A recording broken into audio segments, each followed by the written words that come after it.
This quick tutorial is going to focus on my window. Everybody asks if it's real or fake. It is real wood. I resawed all this on my bandsaw out of scrap wood. But you can use 2x4s for these vertical sections, horizontal sections. This is the perfect depth of a 2x4 on the brick face of my house. I just resawed it to be a 1/2 inch thick. The horizontal pieces are all 3/8 inch thick for less weight in the window. After you resaw your boards or use fence slats, whatever you want to do, cut your vertical pieces to length and lay them on the ground.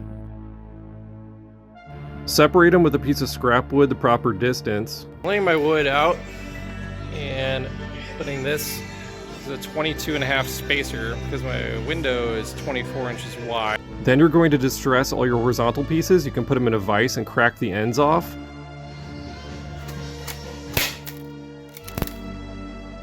Then you're going to nail them all to the front face of the frame.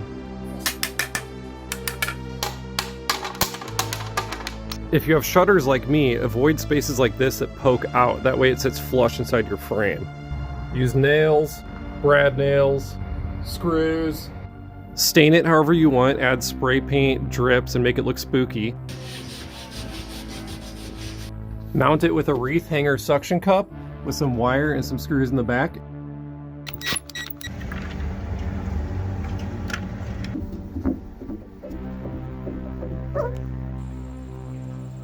And you're done.